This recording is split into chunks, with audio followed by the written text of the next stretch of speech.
താജ്മഹലിൽ ഒരു പൗർണമി. ശ്രീ പുനത്തിൽ കുഞ്ഞബ്ദുള്ളയുടെ ഓർമ്മക്കുറിപ്പ്. എൻ്റെ ഓർമ്മകൾ വിദ്യാർത്ഥിയായിരുന്ന കാലത്തേക്ക് കുതിച്ചു പോവുകയാണ്. 1960 അവസാനം. അന്ന് ലോകം വളരെ ചെറുതായിരുന്നു. ഡൽഹിയിൽ കൊനാട്ട് പ്ലേസിൽ ഇന്ന് കാണുന്ന തിക്കും തിരക്കും ആർപ്പും ബഹളവും ഉണ്ടായിരുന്നില്ല. വെടിയുണ്ടകളും ബോംബുകളും ബ്ലാക്ക് കാറ്റുകളും ഇല്ലാത്ത കാലം. പ്രധാനമന്ത്രി പണ്ഡിറ്റ്ജിയും മകൾ ഇന്ദിരയും ഫോക്സ് വാഗൻ കാറിൽ വന്നിറങ്ങി കൊനാട്ട് പ്ലേസിലെ കടയിൽ കയറി സാധാരണക്കാരെ പോലെ സാധനങ്ങൾ വാങ്ങി തിരിച്ചു പോകുന്നു. പട്ടാളമോ പോലീസോ അകമ്പടിക്കാരോ ഇല്ല. ഇതൊക്കെ ഈ കാലത്ത് ആരെങ്കിലും വിശ്വസിക്കുമോ? ഒക്ടോബർ മാസാരംഭത്തോടെ നോർത്ത് ഇന്ത്യയിൽ ഹേമന്തം തുടങ്ങുന്നു. മൂടൽമഞ്ഞിന്റെ മറയിലൂടെ ഇളം ചിരിയുമായി ഉയർന്നു വരുന്ന സൂര്യൻ. വെയിൽ പരക്കുമ്പോൾ ആകാശം തെളിയുന്നു. വൃക്ഷലതാദികൾ ഇളം തണുപ്പിൽ പുളകം കൊള്ളുന്നു. ഉദ്യാനങ്ങൾ നിറയെ വിരിഞ്ഞു നിൽക്കുന്ന അനേകതരം പുഷ്പങ്ങൾ. അവയെ സ്നേഹിച്ച് തഴുകിക്കൊണ്ട് ഓടിമറയുന്ന തണുത്ത കാറ്റ്. വലിച്ചെറിഞ്ഞ സിഗരറ്റ് കുറ്റികൾ പോലെ എല്ലാം രസമുള്ളതായിരുന്നു. ത്രില്ലറുകൾ വായിച്ചും റൊമാൻറ്റിക് സിനിമകൾ കണ്ടും പ്രണയാതുരനായി നടക്കുന്ന കാലം. ടെന്നിസി വില്യംസും ഹെർമീനിയ ബ്ലേക്കും ഉറക്കമൊഴിച്ചു വായിക്കുന്ന രാത്രികൾ. വൈജയന്തിമാലയും വഹീദ റഹ്മാനും മനം കാർന്നു തിന്നുന്ന രാത്രിയിടാന്തയാമങ്ങൾ. നമ്മുടെ നാട്ടിലുള്ള മാതിരി ആൺകുട്ടികളും പെൺകുട്ടികളും വേർതിരിച്ച് നടക്കുന്ന പതിവ് അവിടെയില്ല. ബസ്സിലായാലും ഓട്ടോയിലായാലും ഒരുമിച്ചുള്ള യാത്ര. എൻ്റെ കൂട്ടുകാരി ഹരിയാനക്കാരി പൂർണിമ സക്സേനയായിരുന്നു. സുന്ദരിയൊന്നുമായിരുന്നില്ല, അല്പം തടിച്ചയാണ്. നടക്കുമ്പോൾ ചന്തമൊന്നുമില്ല. തുടുത്ത മുഖവും ലോകം കീഴടക്കുന്ന കണ്ണുകളും. കൂടെ കൂടെ ക്യാൻറ്റീനിലിരുന്ന് എന്തെങ്കിലും തിന്നുകൊണ്ടിരിക്കണം. എന്നേക്കാൾ 4-5 കിലോ തൂക്കവും കൂടുതലായിരുന്നു. എങ്കിലും ഞങ്ങൾ വളരെ നല്ല കൂട്ടുകാരായിരുന്നു.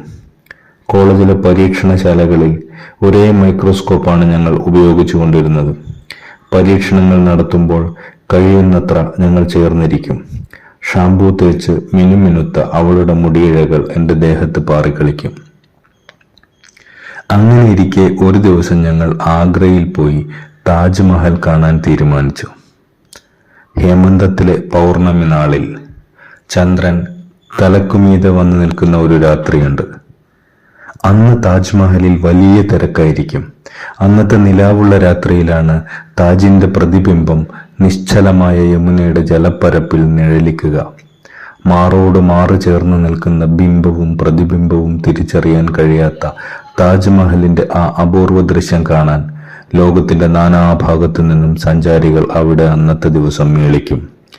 സൗന്ദര്യാസ്വാദനത്തിന്റെ സംഗമമായിരിക്കും അന്ന്. രതിക്കും പ്രണയത്തിനും കേളികേട്ട നാട്ടിൽ നിന്നെല്ലാം യുവതി യുവാക്കൾ ആ ദിവസം അവിടെ ഒത്തുചേരും. പ്രായഭേദമില്ലാത്ത പ്രേമഭാജനങ്ങളും കുറവായിരിക്കുകയില്ല.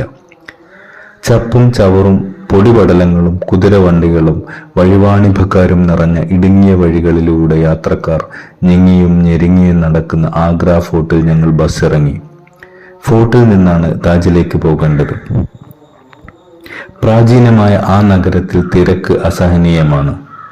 കിളരം കൂടിയ വൃദ്ധനായ പഞ്ചാബി ഓടിക്കുന്ന ഒരു ടോങ്കയിൽ ഞങ്ങൾ കയറി.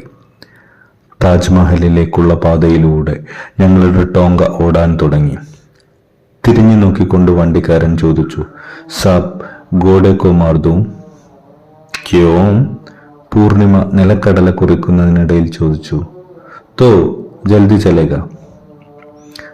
നഹീ ഭായ് സാബ്, ഐസ്തെ ഐസ്തെ ചലനെ ദീജിയേഗ.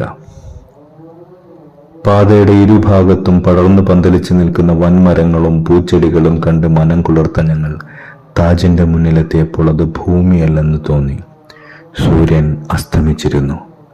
ചന്ദ്രൻ വട്ടക്കിണ്ണം പോലെ കിഴക്കനാകാശത്തിൽ തിളങ്ങി നിൽക്കുന്നു.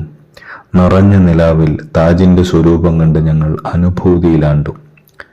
താജ് ജനനിബിഡമായിരുന്നു. America, Europe, France, Africa, Asia, എല്ലാ ഭൂഖണ്ഡങ്ങളിൽ നിന്നുമുള്ള സഞ്ചാരികൾ.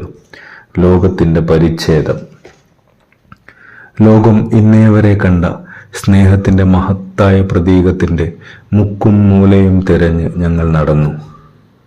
യമുന നിലാവിൽ കുളിച്ചിരിക്കുന്നു. താജ്മഹലിൽ നിലാവ് പെരുമഴ പോലെ പെയ്തിറങ്ങുന്നു. മാർബിളും നിലാവെളിച്ചവും ഇഴുകിച്ചേരുന്ന മനോഹരമായ കാഴ്ച. സമയം പോയതറിഞ്ഞില്ല. നടന്ന് ക്ഷീണിച്ച ഞങ്ങൾ ചന്ദ്രൻ തലയ്ക്ക് മീതെ വരുന്നതും കാത്തിരുന്നു. അതെ, ചന്ദ്രൻ താജിന്റെ മൂർധാവിലെത്തി. യമുനയിൽ 2 താജ്മഹൽ ഒന്നിനുമീതെ ഒന്നായി നിൽക്കുന്നു. ആഹ്ലാദത്തിന്റെ ആർപ്പുവിളികൾ. ആർപ്പുവിളിയുടെ പശ്ചാത്തലത്തിൽ ഞങ്ങൾ കെട്ടിപ്പിടിച്ചു നിന്നു. പൂർണിമയുടെ നിശ്വാസം എൻ്റെ ഹൃദയഭിത്തിയിൽ പതുക്കെ അമർന്നു. താജിനെ സാക്ഷിയാക്കിയ പ്രേമ സാഫല്യം. ആശ്ലേഷത്തിന്റെ തളർച്ചയിൽ, മൂർച്ചയിൽ ഞങ്ങൾ താജിന്റെ വടക്കേ അരികിലെ മാർബിൾ പടവുകളിലൊന്നിൽ അന്നത്തെ രാത്രി കെട്ടിപ്പിടിച്ച് കിടന്നുറങ്ങി. ഒരിക്കലും മറക്കാത്ത ഓർമ്മ. പിൻകുറിപ്പ്: 1970 ശേഷം 10 മണി കഴിഞ്ഞാൽ താജ്മഹലിന്റെ കവാടങ്ങൾ അടച്ചിടും. ഇതുപോലെ ഒരു ഓർമ്മ സൃഷ്ടിക്കാൻ ഇനി ആർക്കും സാധ്യമല്ല. ഇത് 1995 കോഴിക്കോട്ടെ മൾബറി ബുക്സ് പ്രസിദ്ധീകരിച്ച ഓർമ്മ എന്ന പുസ്തകത്തിൽ നിന്നുള്ള ഒരു ഭാഗമാണ്. അന്തരിച്ച ഷെൽവി എഡിറ്റ് ചെയ്ത ഈ പുസ്തകം പ്രമുഖരായ നിരവധി ആളുകളുടെ അനുഭവങ്ങളും ഓർമ്മകളുമാണ്.